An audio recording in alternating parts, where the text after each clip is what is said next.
I'm Harry Halpin. I received my PhD from University of Edinburgh. I currently work at INRIA, the National French Government Research Institute, Institut National Recherche Informatique, and I used to work for the World Wide Web Consortium, where I was part of the technology and society domain, leading standards and creating and their existence for things such as web cryptography and web authentication. A lot of the cryptography, which gives the security and privacy to users of things such as connecting to their bank over their web browser, or God help you, e-voting or something like this, is fundamentally flawed. So there's been lots of attacks, lots of breaks on these systems. People have to still deal with hassles of passwords, forgetting passwords, passwords being stolen, website databases being leaked. And so our job in the standards industry was to sort of coordinate among industry, along with academic experts from security and privacy, cryptographers, and civil society, in order to sort of improve these standards and build a next generation of standards that was actually secure and privacy aware. We currently have been doing this with TLS. We're now looking at the Signal protocol, which is a protocol that runs WhatsApp. And I've been doing this for web browser APIs for many years. SDOs are some of the most powerful organizations in the world, despite being almost entirely voluntary. And they're virtually unknown to the general public. Even most webmasters just see W3C somewhere in a manual at the top of a web page in a meta header.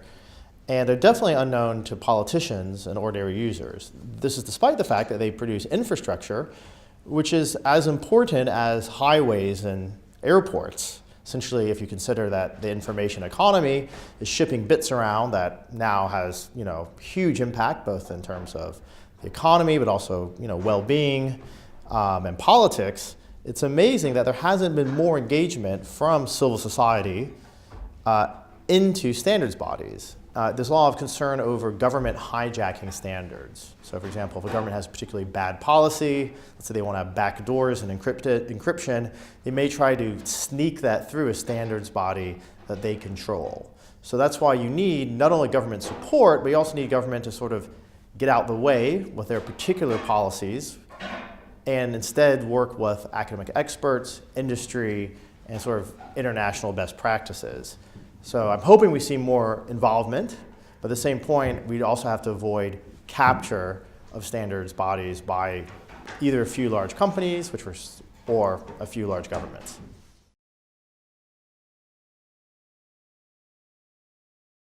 A lot of the standards that we're seeing pushed out, such as the Signal standard, which runs Signal but also WhatsApp and a lot of encrypted messaging, haven't been through a standards body.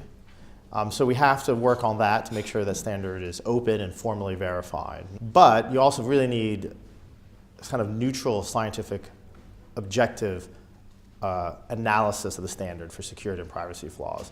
The other big challenge facing the sector is the move in the web from a more advertising-based model to a more pay-to-play model, which also the telcos been up to for quite a long time.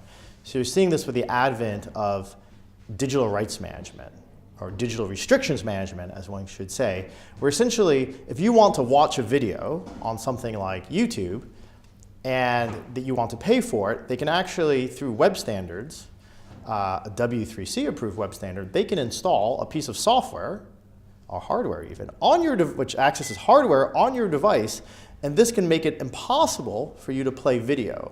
Furthermore, you don't know what's inside this software. This software takes the control of your computer away from you as a user and puts it in the hands of the company or the owner of the video. And of course, they mean well. They just want you to pay for their video. But the danger is that the same techniques that take the control of your computer away from you in order to give it to a company so they know you've paid for a video, these same techniques can be hijacked by exploits, such as, for example, WannaCry, the malware, which nearly shut down the NHS. Had that malware been inside a digital rights management system, it would have been unstoppable. In fact, it would even be illegal for researchers to look at it due to retrogressive laws like the DMCA. So I think one of the major challenges, we have to update our legal frameworks so they reflect the reality of that you need open source and open review to make secure computing. You should probably get rid of digital rights management altogether. The future should be security experts are acknowledged and taken on board seriously by these organizations, and we don't produce standards which can have negative effects on billions of people and set us up for something much worse than the next WannaCry.